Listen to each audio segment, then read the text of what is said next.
Today's story is about a man who carried out the largest marijuana smuggling in American history.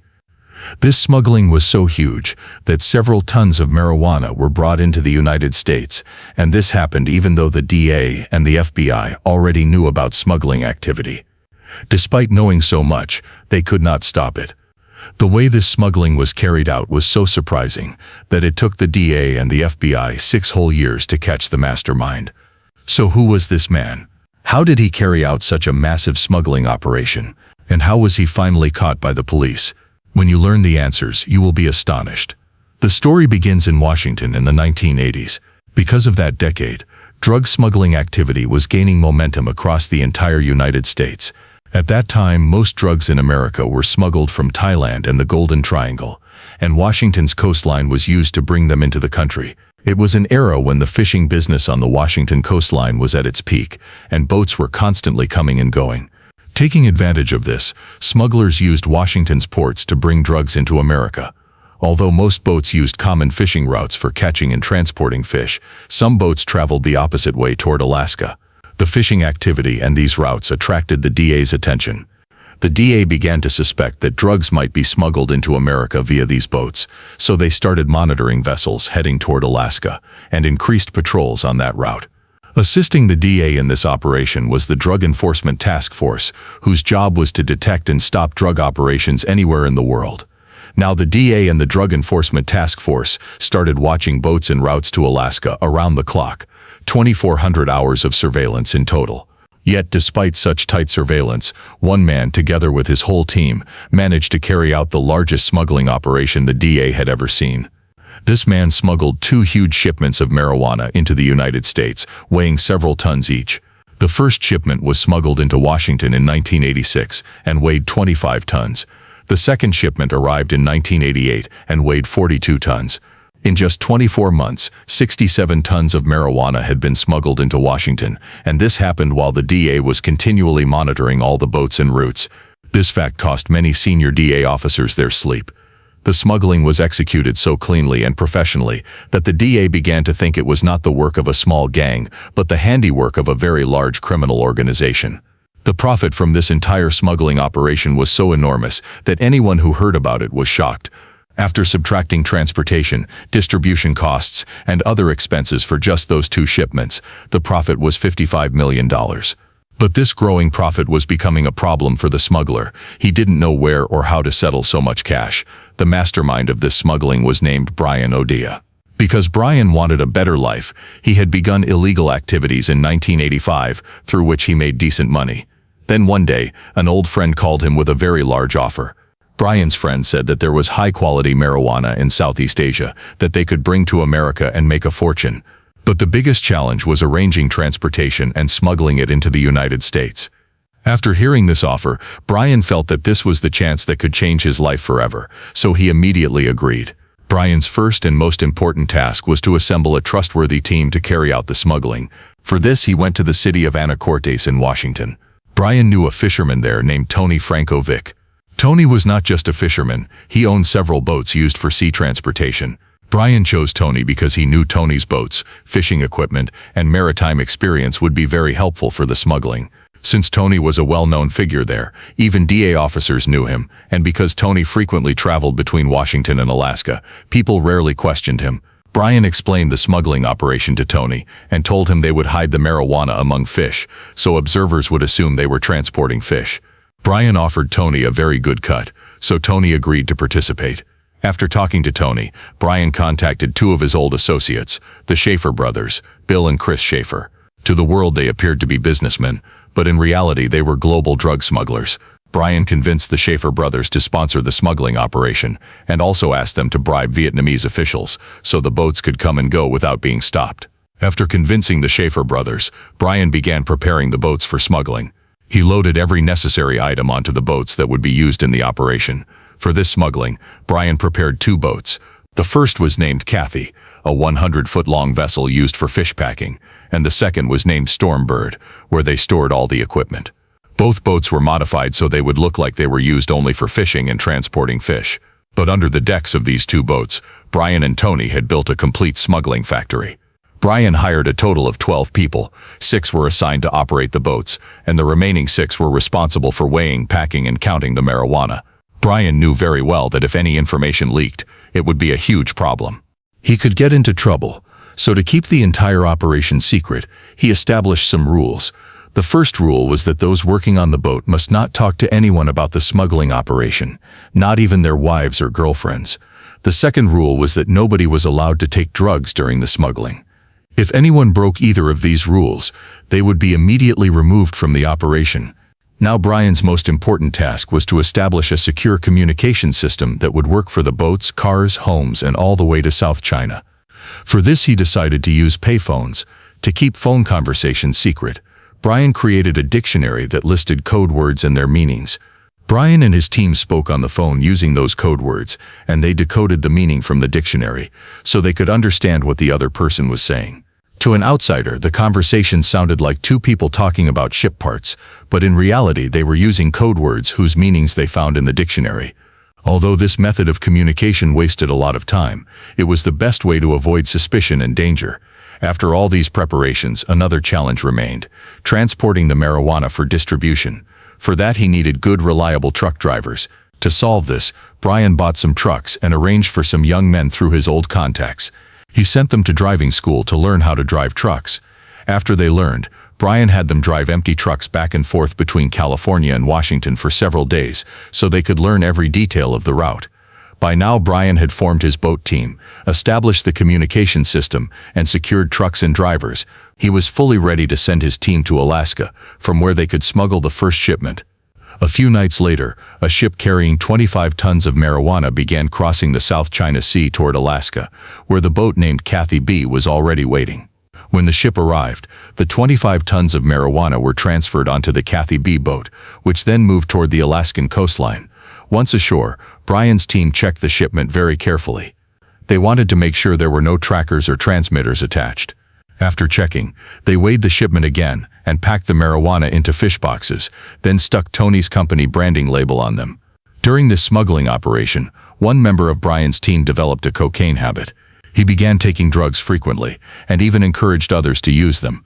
Brian's second rule, that no one use drugs, had been broken. Brian feared that if this team member were caught with drugs, the entire smuggling operation could be ruined. So Brian removed him from the operation. Before letting him go, Brian gave the team member some money and also threatened him, if he told anyone about the smuggling, they would kill him. By then Brian and his team had packed the entire shipment into fish boxes and were waiting for the trucks that would carry the load. When the trucks arrived, they began loading the shipment into them one by one. In each truck they left a small empty space at the rear and filled that space with sacks of rice husks. This hid the fish boxes and masked the smell of marijuana. Within just 4 hours, 25 tons of marijuana had been loaded into 5 trucks, and all the trucks left for California. When they reached California, the marijuana sold immediately, and Brian had completed his first smuggling operation very cleanly. But a much bigger problem awaited him. And to face it, Brian came up with a shocking method that stunned the FBI and the DEA. After this successful first run, Brian and Tony began planning a second smuggling, this time to bring in 45 tons of marijuana. But news of the smuggling reached the DEA beforehand. The person who leaked the operation to the DEA was the same team member Brian had removed for using drugs. He was very unhappy about being kicked out, so he went to the DEA and told them everything about the upcoming smuggling operation. This team member informed the DEA that a very large shipment was coming from the Pacific Ocean toward Alaska. After receiving this information, the DEA and their entire team began preparing to intercept the ship. Meanwhile, Brian was on full alert with his team, taking extra care that no mistake would lead to their capture. The radar signal systems Brian had installed on his boats could track only local authorities' signals. They were not powerful enough to track FBI or DEA signals. Brian realized that the DEA and FBI had begun searching for him, so he wanted a radar system that could track the DEA's and FBI's ship signals. By chance, Brian met a tech engineer from San Diego who was a genius at his work. The engineer reprogrammed the boat's radar systems and made them so powerful and sophisticated that their frequency could directly track DEA and FBI signal frequencies. With the engineer's help, Brian also installed a radar scanner in his car that could pick up and allow him to listen to conversations taking place in FBI and DEA vehicles that appeared on his radar. One day, while driving in his car in Notorious, Brian suddenly noticed the radar scanner's light flicker on and off. A voice came through the speaker, a police officer saying he and his team were following a suspicious car. When Brian looked in his side mirror, he saw a police car pursuing him. Panic-stricken, Brian drove very fast. He kept driving until the DA's car was out of sight, and after 8 hours of continuous driving, he reached the city of Spokane, Washington. After this police chase, Tony was convinced that the DA now knew about their smuggling operation. He parked his car in a safe place and used a nearby payphone to call the phone installed on his boat. Brian was now terrified that the boat carrying 42 tons of marijuana might be captured at any moment, so he wanted to warn Tony as quickly as possible. On the call, Brian said just one word: hide. Tony immediately understood that this was a warning and that their smuggling operation was in grave danger. Meanwhile, the DA was mobilizing helicopters to search for Tony's ship along the Alaskan coast. Tony had very little time and had to decide quickly how to save himself and the shipment. Suddenly, he began to move the boat slowly, hugging the shoreline, and steered it into a nearby cove surrounded by an island, where there were no people and no other boats. After bringing the boat into the sheltered place, Tony and his team filled the entire vessel with leaves and timber so that, when seen from outside, it would appear deserted and uninteresting. Tony anchored the boat in such a way that it blended into the island's surroundings, and then covered it with a net, so it was completely hidden. He also turned off all the generators and lights, making sure the boat would not show up on any radar system. In this way, the boat remained hidden in that bay for 3 weeks. After hiding the boat, Brian told Tony to catch a flight to Seattle, so they could sit together and discuss their next steps. By now, Brian clearly understood that if he wanted to stay ahead of the DEA, he needed inside information about their moves. To do this, he bribed a former DEA agent and brought him to his side. This ex-agent used his contacts and some illegal methods to gather full details of the operation the DEA had launched against Brian. The agent told Brian that the DEA was indeed searching for him and his team, but they had no clue about his exact location. The night after meeting this ex-agent, Brian, Tony, and the Shafer brothers held a meeting. The main agenda was to decide what to do with the shipment they had hidden in the bay. Since the risk of getting caught was increasing day by day, the Shafer brothers suggested either sinking the boat or setting it on fire. Tony immediately disagreed. He explained that such a large boat could not be sunk so easily, and if they set it on fire, the smoke would definitely attract the attention of the Coast Guard and DEA. At that moment, Brian reminded them that the DEA still had no knowledge about their trucking business. He suggested that they could still use that opportunity. After the meeting, Tony called one of his old and trusted partners and asked him for another boat for a few days. The reason for taking this second boat was simple. The insider who had leaked information to the DEA had no knowledge of this new boat, and neither did the DEA. They collected the second boat from the port of Bellingham, Washington, and sailed it all the way to the Alaskan Bay where the marijuana-filled boat was hidden. In the cover of night, the entire shipment was transferred from the old boat to the new one. Brian knew very well that the DEA and FBI were keeping a close watch on the Cortez dock, the same dock they had used earlier for smuggling. This time he decided not to use Alaska's coast but to bring the shipment directly into Bellingham. Meanwhile, Tony secured the old boat by fixing its anchor so it could not move forward or backward. To erase any evidence, he threw all machinery, equipment, and packing material into the sea so that even if the DEA searched the boat, they would find nothing. After loading the shipment onto the new boat, Brian and his team reached Bellingham. Without attracting DEA's attention, they successfully unloaded all 42 tons of marijuana at the Bellingham docks. Since the entire shipment was hidden inside fish containers, no one suspected anything. Within just a few hours, they managed to bring the entire marijuana load into America. On the other side, Tony returned to collect the old boat. Just as they had predicted, the moment Tony crossed the USA-Canada border, 2 DEA high-speed boats began chasing him. Within minutes, the DEA boats reached close, and the officers shouted for Tony to stop. As soon as Tony stopped, the officers started searching his boat, but they found no drugs and no evidence. Seeing this, the DEA agents realized they had lost the shipment. It was already far beyond their reach. Still, they took Tony and his crew into custody for questioning.